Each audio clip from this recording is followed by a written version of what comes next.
governo brasileiro, a sociedade civil é um capital social, uma força motriz muito importante da nossa sociedade. É uma força que consegue capilarizar uma série de políticas e programas, que nos traz inventividade, mediação com comunidade,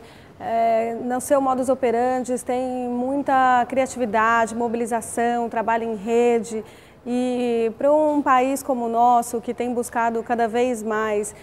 ter um desenvolvimento sustentável e inclusivo, é bastante relevante que as organizações estejam trabalhando em parceria com o governo, além de nos trazer o contraditório, de nos permitir que o olhar do governo seja mais arejado e seja mais próximo e mais conectado com os anseios da população. Então a sociedade civil tanto nos apoia quanto nos critica e, relevantemente, as duas funções são bastante importantes para o governo brasileiro. Os laços principais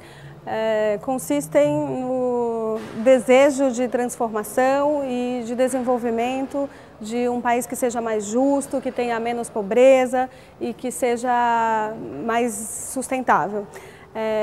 Os desafios têm a ver com a lógica de atuação de cada um desses atores. Existe alguma dificuldade de compreensão em alguns casos concretos, onde essas alianças intersetoriais são travadas, e quanto mais esclarecimento e mais informação pública, mais processos formativos de diálogo acontecerem, mais a gente vai conseguir superar e avançar nesses entraves e conseguir realmente fazer com que essas alianças aconteçam de forma a serem produtivas e gerarem o que se espera, que é um impacto social positivo, a transformação social do nosso país, sempre buscando aí, orientado para o fim da extrema pobreza, para que a gente possa cada vez mais viver num país mais justo.